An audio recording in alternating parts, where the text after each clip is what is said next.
on with the poncho. So this morning I've been fitting the overflow system. This is a large overflow, it's a 4-inch diameter pipe. Usually for a pond I'd probably use an 1.5 inch, 38mm. But because we've got the catchment here of surface area of the pond, the overflow from the other pond and all of the land drainage draining into this area, I need a big outlet for all that water to discharge safely away from the area. So 4-inch pipe it is. I've been using the usual 4-inch through liner tank connector, a couple of plastic plates screwed together through the liner and then sort of glued as well, just for a bit of belt and braces. And I cut through a section of the pond edging as well, just to allow my pipework to get in at the right level. Now, a little while ago, I started to backfill the trench where I put some piping through. I've got a little bit carried away and I've put too much soil back in, so I'm going to have to dig out about 6 inches of that just to get the levels back down suitable for the overflow. So I'm going to crack on with that now, and the target is to get all this rigged up so we can start getting some water back in the pond. So I've adjusted the levels of the trench for the drainage, and I fitted 1 length of 4-inch soil pipe to the back of the liner connector, and I've just glued it. Not worrying about solvent weld or anything else. Obviously all the waterproofing is done on the inside, and if it were to drip or leak on the outside, that's just going to soak away into the ground. But of course, as much as possible, I want to try to move water away from the pond edge as possible. So I have sealed it, even though it's a nice tight fit. Normally I use a product called wet water sticky stuff. It's not available anymore, so I'm instead using Gold Label, which is another popular choice. Again, black. It's a fantastic mastic that will stick most things to anything else. It'll dry underwater, and it's really, really good for liner fixes and for general kind of pond repairs. So that's fantastic stuff. And now I'm just fitting the joint, the elbow, which is going to become part of the overflow, or the end of the overflow. These are Evolution Aqua rubber easy connectors, and they form a very, very quick and easy waterproof joint, but non-permanent, so they can be removed in the future or moved. And this is key with this. I want to be able to have a certain amount of articulation in the overflow so that we can regulate the level. We can drop it down to make it more shallow, or we can raise it to make it a little bit deeper. If I have it at its maximum depth, this is just a fraction lower than the overall pond surround. But if I want to drop that level, I can just spin it around and drop that level, and that will reduce the level of the pond. And I'll finish that off with just a simple little leaf guard that will get clamped into place with the hose clips, and then all of this will get concealed with stonework and plants and bits and pieces in the future. But a functional and adaptable kind of overflow system. Right, well, apart from the last 2 or 3 stones to complete that inner collar, the pond is essentially ready to get filled. The overflow's done. I've gone round and scraped away and cleaned up a lot of the debris and stones and muck, lots of beech masts from the trees behind me. Pulled out the pond liner. I've given it a cursory trim all around the edge. It will need another trim later on to tidy it up properly, but enough just to get the liner folded over the edges. And that's going to be it for a couple of days. I'm off to North Wales to do what I like to do best, a little bit of camping and hiking up in the mountains. And whilst I'm away, I don't want to leave any of this pond liner exposed, so the safest thing I can do is to actually get the pond filled up, get some water put back in there. I'm going to cheat and nick a bit of the water from the top pond just to get it going, just to get this area covered, and then over the weekend it can fill up naturally with the drainage that's going on over there. But I'm excited to see some water in this. It's been a long time coming.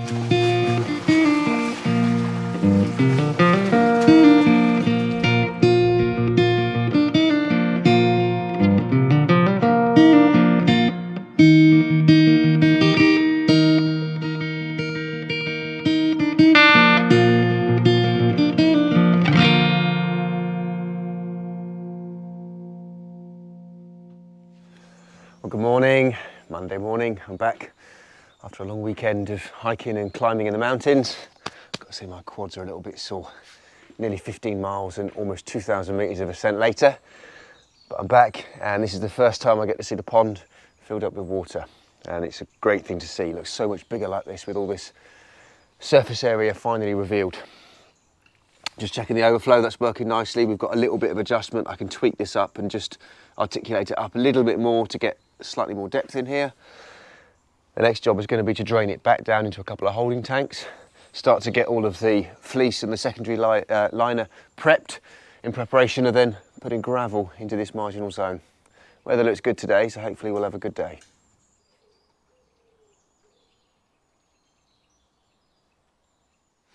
So that's the water level dropped sufficiently that we can start thinking about putting some gravel around these marginal zones. I've been able to save some of the water and then to speed things up a little bit, I just opened up the overflow and let that discharge off very quickly. So before I can actually put some gravel down, I need to protect any exposed bits of pond liner. Obviously I've got a lot of fleece down already, which was put down to protect the liner when I put that in a collar or stone, but there are gaps between some of these sections that I'm now filling. And I'm using pond fleece because I've got some left over. You could use offcuts of pond liner as well, even some tarpaulin, but I think pond fleece or a durable pond liner is always the best thing to put down.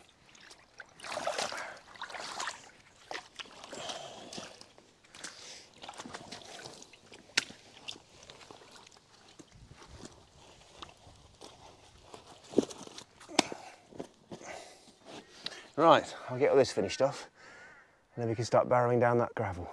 It's nice to see some gravel in the pond at last. So I've added the last 2 rocks to complete the inner ring, the retainer ring. I'll let that cement go off for an hour or 2 before I brush it down, but in the meantime I'm now just making sure all the gravel is up to kind of retainer level on the inner edge, and then it will better allow me to gauge how much more gravel we need to get up to concealing the pond liner towards the back. This is just a basic 10mm shingle, cheap and cheerful, nothing fancy.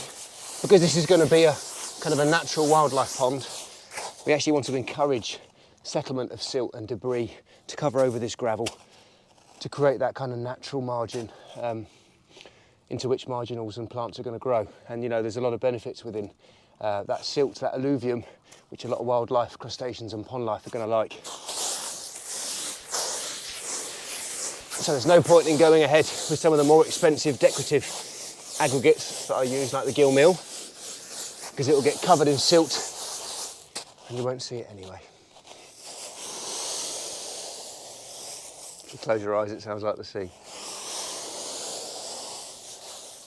So that's pretty much all the gravel added. It's not quite up to the full slope at the back here to conceal the pond liner in the edging, but I want to start putting some earth in behind the pond now and build up that side of the pond before we then decide how much extra gravel is required. I'm going to position a few rocks, a bit like building up a rockery, but within the gravel here to act as a retainer, and in certain positions strategically just to hold back certain bits of the gravel. And also it's quite attractive cosmetically seeing some of the stones that are breaking through the gravel, just an additional feature. And we're at the stage where we can start adding some water back into the pond, and I can remove that plug here from the drainage, which is going to be quite entertaining. There's going to be a lot of water that's collected in here over the last day. But before I do that, I've got a few sort of overlaps of pond liner fleece that's unattractively kind of hanging into the pond, so I want to give all of that a good trim and a tidy up whilst the water level is quite low. So a sharp Stanley knife, a decent pair of scissors, and being very, very careful as I go, obviously not to nick the main pond liner.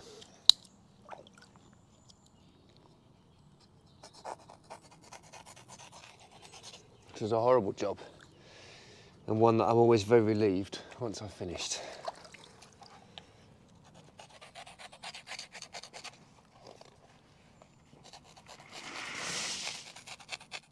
Right, panic over, scary bit done. Next, I can remove that plug from that 4-inch drain and see what the last sort of 15 hours of plug-in has collected.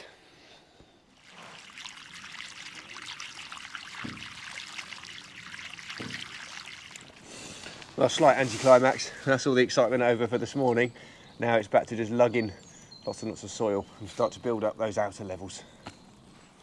So the levels are coming up around the pond. This is just a basic sort of grey topsoil, really used as a filler. And we're mixing a bit of sharp sand and some builder sand with it as well, just to make it a little bit heavier so it compacts down a bit better. Dave's having a couple of rest days, and we've got Mark doing some of the wheelbarrow runs today. But it's nice to finally see what was once a big crater take shape. Just bringing these levels up makes a huge difference. Now I'm making sure that these levels, once they're compacted down, are a couple of inches lower than the pond surround, so that I can finish this off with a layer of loam-based soil, a very sandy, low nutrient-based soil, which is going to be suitable to mix with the water side. Great for bog plants, and shouldn't cause too many problems with blanket weed and water parameters. Looks like the rain's just about to start. There he is. Doing a cracking job there, Mark.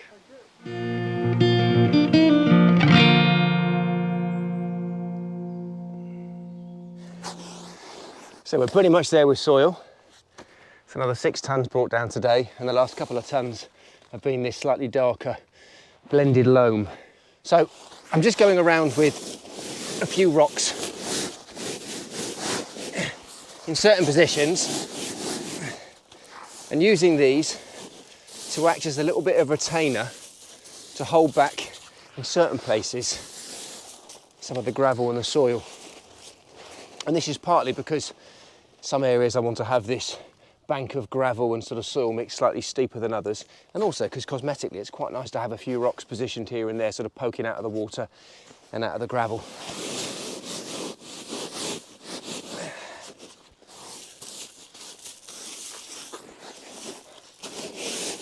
And just like you would do with a rockery, partially bury these,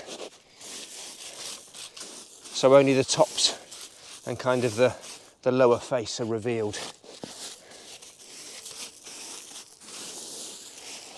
Now the idea is that once this is filled with water and we've got all of the levels finished, that soil will kind of blend with the gravel just up here at the topmost point of the pond. And when the pond is full, a certain amount of moisture is going to wick away via the fleece that's over the side of the pond edging and via the soil that's in contact with the water, and just create sort of boggy wet zones on the outside edge of the pond. Now normally when I'm building ponds I want to try and prevent as much as possible wicking, but because this is a natural pond or a natural themed pond, and because we've got a reasonably consistent flow of water constantly entering this, we can afford to let some of this water naturally soak away.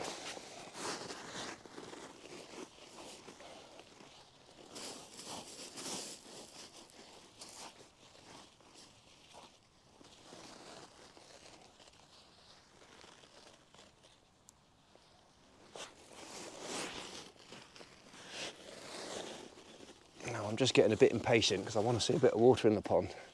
So I'll just do a little bit like this and then get some water in. I'll end up draining it again for planting because it's a lot easier to plant it when there's very little water in the pond. But I've got the benefit of my holding tanks, so I can pump it in, have a look, and then empty it out again. That's going to create quite a nice natural edge to the pond and kind of blur the pond and the peripheral planting areas nicely. Look at this, like an eel already, got a baby grass snake in the pond. Silly thing. Yeah, they're gonna love being able to get in and out. Oh look, he's opening his mouth, getting all threatening.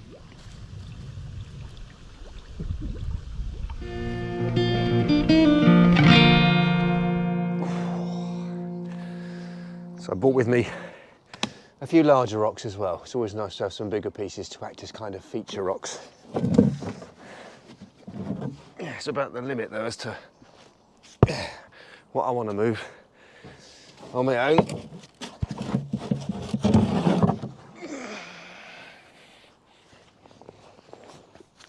So I'm just in the throes of making a little bit of a beach area to use up some cobbles that we've got in the garden. It's going to be a nice feature to complement the side of the pond and a nice sort of different material to contrast with the gravel. It's really important when you're building a beach that you dig out an excavation for the cobbles rather than pouring the cobbles on top of the ground. It looks very unnatural and artificial if the beach is raised up above ground level. So I've dug a small depression. The cobbles are going to start in the pond from an area that's slightly lower than water level, so that there's a bit of cobble in water and then a dry section above water level. And the area of beach that's going to be above the water level, above the pond, I've put down a layer of fleece and permeable membrane. You can use some weed matting just to make sure that there's no weeds and stuff that are going to grow through and get in the way of our lovely beach. I've started that fleece down in the pond and it's been held by the gravel and the cobbles, so I don't need to worry about pegging it down. And then at the edges of the beach, that's where it will start to get blurred. There'll be a few bigger feature rocks and then the soil will start to blend with the cobbles so that can allow some planting and create kind of a natural transition, a natural blur from the beach to the marginal zones.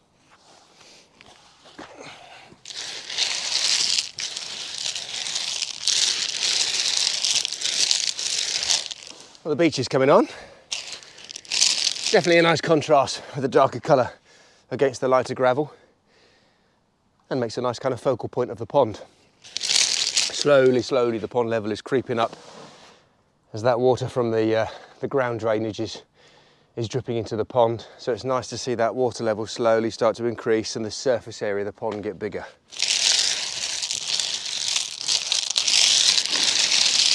Now, when I'm making beaches, usually I'd recommend using a mixture of sized cobbles.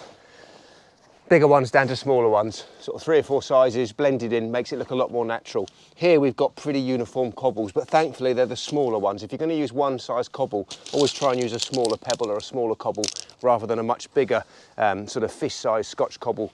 That looks very unnatural when you've just got that one size. But what I will do is there's a couple of bigger stones, some bigger cobbles and some big flints, nodules that have been dug out of the ground, which are going to complement this quite nicely, and I'll position some of those in amongst the beach as well.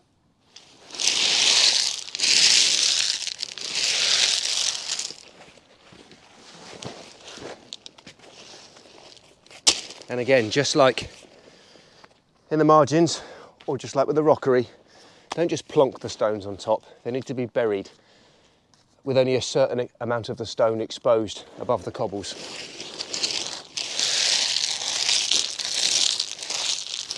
When you're positioning big rocks, just think iceberg, only a little bit exposed.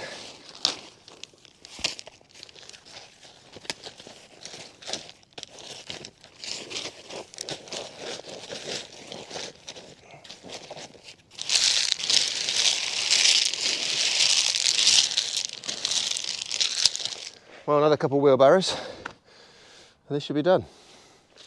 So the beach area is completed. I'm pleased with that. Pond level has filled up almost to the point of overflow. And I've added another couple of tons of soil around this bank here to get the levels up to conceal that 4-inch pipe that's disappearing into the pond. So it's nice to get that finally covered and concealed. And I'm just going to go around and give everything just a very light tamp to firm it all up in case we get any heavy rain. Don't really want any loose materials that might inevitably wash into the pond. To complete this job is I need to address the overflow trench and get all that filled in and all the pipe work finished off. And then it's down to planting, the fun bit. And it's really planting which is going to set this pond off. It needs a lot of plants both in the pond and out of the pond to soften all of this, to conceal all of the soil. It'll look lovely when it's done. Little jobs like this that always seem to take forever. I'm just finishing up the overflow pipe work from the pond. As mentioned before, I'm using some 4-inch soil pipe. Now, fittings, simple ring seal push fit fittings. If you've not used these before, it's just a simple fitting with a rubber seal and it just pushes over the pipe work to create that waterproof seal. Perfect for low pressure or no pressure gravity systems, and it creates a very nice, easy waterproof seal. If you're using offcuts and bits of pipe like I am here, when you get a length of new pipe, you'll have a nice smooth beveled edge, which makes it much easier to be able to push these fittings on. But once you've cut the pipe and you end up with a flattened end or a jagged end, it's not quite so easy to get those fittings on. So one little tip is to just go over this with a grinder if you're going to use offcuts like this and just create a bit of a bevel, which is what I'm going to do now.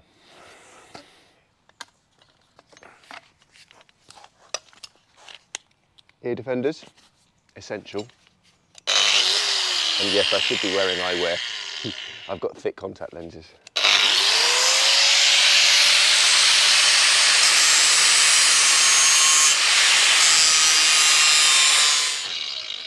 So really simply, I'm just using the flat side of the blade at an angle to create a bit more of a bevel, which will make it easier for me to use those fittings. Perfect, as good as the day it came out of the factory. And one other little tip is lots of lubrication. Make sure that you clean up the seal, you clean up the pipework. Here I'm just using a little bit of silicone grease, but you could also use some Vaseline washing up liquid. I have even very famously used a bit of squished up banana once to try and lubricate a rubber seal. It was very, very effective. So a bit of lubrication makes it an awful lot easier to push that on. Just make sure that it's lined up correctly.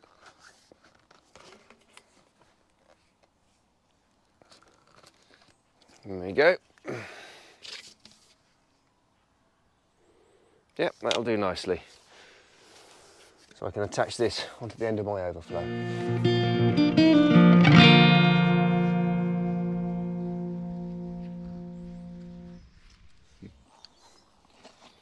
So this is the other end of the overflow pipe.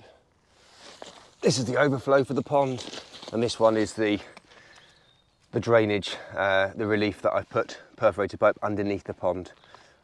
Perhaps in winter this might discharge, but the overflow pipe is very important. I've just finished it off with a couple of vent end caps. These are just pushed straight on, just to prevent any potential wildlife taking residence inside the pipework. I'll get this buried and put back, and then the only thing that will be visible will be these little vents.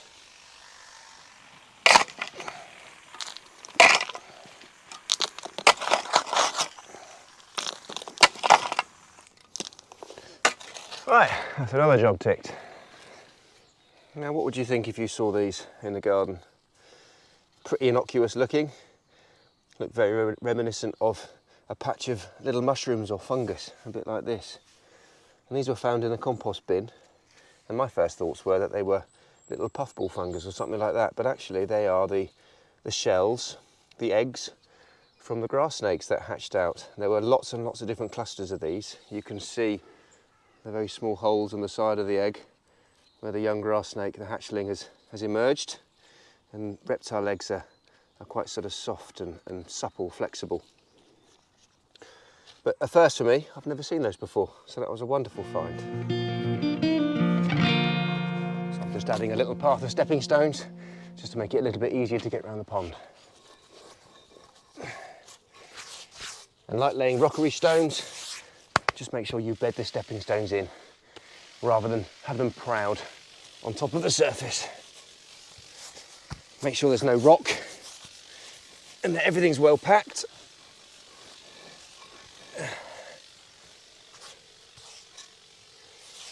And don't position them too far apart. Try and keep to a nice natural kind of gate between each step.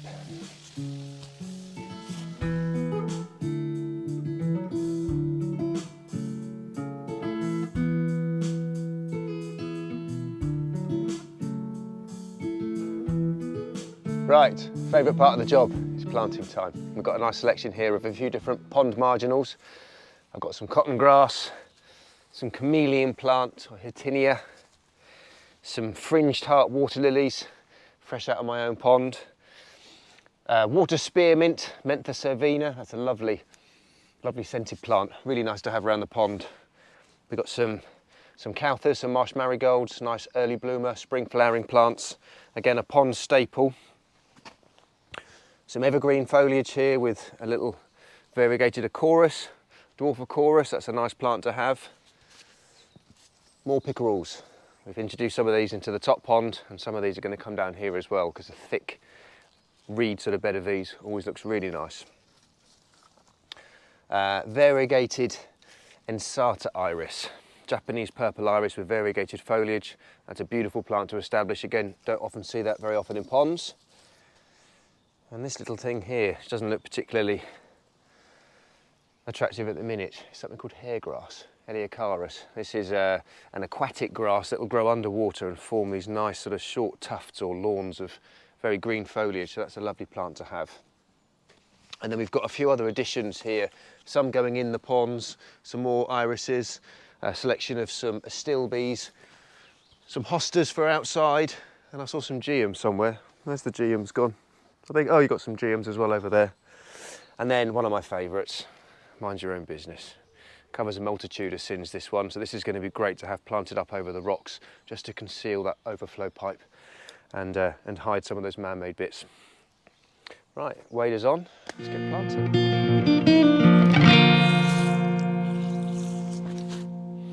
So this Nymphoides peltata, fringe tart water lily, is a fantastic plant to get in a pond if you can get it established. It's a bit like a lily in that it's got a floating leaf. Its flowers are nowhere near as decorative. It's got these little yellow kind of buttercup style flowers, but it forms nice sort of dense mats of floating leaf via these quite progressive runners. Now in a pond that doesn't have sediment or kind of aggregates in the bottom of the pond, it's not very easy to get it established. You'll buy it in a container and it doesn't want to stay contained. All it wants to do is to form these runners and then at every kind of nodule start sending up these little pads. But in this kind of environment where we've got a nice section of gravel into which we can plant this bare rooted, this will do really well.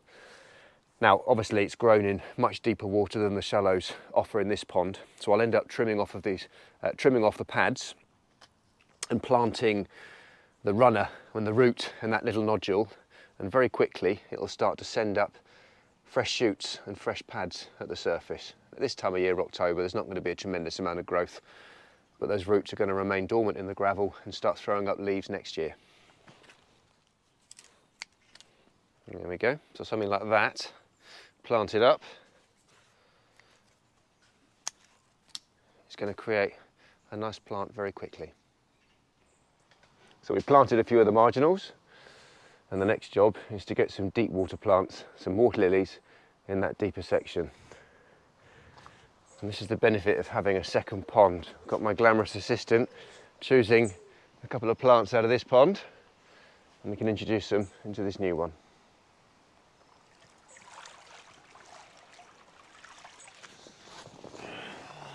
So splitting and potting on water lilies is a pretty simple affair. I think the hardest bit is usually trying to drag the large plant out of the pond because they get pretty big and pretty hefty. But with lilies, as they start to grow, they're a rhizomous plant and they've got this very sort of thick corn or rhizome out of which you get the white fibrous taproots, which is where they absorb a lot of the nutrients, and then you get the pads and the leaves coming out of that. And there's always this section here called the eye or the growing tip, and it's these bits that we want to be able to break away and to pot on into a new basket. Sometimes all a plant needs is some of the new growth that's starting to break through the basket to get snapped off, some of that white root to be trimmed away, and then you can put the original basket back into the pond. In this instance, we're not going to put this pot back in. It's definitely seen better days, so the whole thing's going to come out and we'll put some of this into a fresh basket as well. Now when you do pot these on, a good sized basket, as big a pot as you can accommodate, especially for larger variety lilies, and a potting medium of just fine 10mm gravel with a 20mm layer on top scattered if you've got some fish is absolutely fine. You don't need to worry about aquatic compost. Gravel is more than adequate and an awful lot cheaper. Once you've got them in the basket, nice layer of gravel, and just pull up these little rhizome, these growing tips, to make sure that the eye is just proud of the gravel and not buried. So the benefit of using some established plants from an existing pond are that the pads, they're already long enough to reach the surface. So that's an instant impact, makes a tremendous difference. I'm pleased with that. So in terms of what I've got left to do on this job, it's really just tidy up. I mean, there's an awful lot more planting still to do, but that's going to be over to Mark and Natalie now. An ongoing process of adding additional plants around the pond and waiting till next season to see what establishes and what space there is that needs to be filled. And this, probably more than any other ponds that I've done or documented, is going to be so reliant on the plants establishing this pond to make it more of a feature and to make it look a lot more natural. So I'm really looking forward to coming back next spring, next summer, and further on into the future to see how this pond really develops. There's already water beetles in here. There's a lot of amphibians and reptiles around in the garden, so next season it'll be wonderful to think we get some frog spawn and the newts come back and start spawning in here as well. But for the time being, I'm going to enjoy the sunshine, crack on and start tidying up.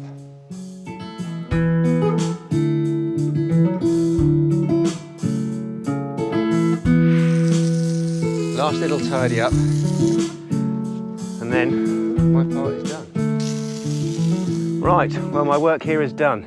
It's been a long summer. I think I spent the best part of a quarter of a year in this garden between the two ponds, but it's been a delight to do, and really nice to be able to do two very different ponds. One much more formal kind of koi fish pond, and then one much more natural wildlife pond. And this is something that I've wanted to do for a long time. Most of my ponds people ask me to do seem to follow a similar theme, a similar template, and they always end up with quite a defined edge, a paved edge or a rock edge. So it's quite nice to do something a little bit different, something a bit out of my comfort zone, and to create this much more natural edge. Now, it's going to take a long time for all these plants to really establish, and there's still a very obvious definition between the dry land and the pond.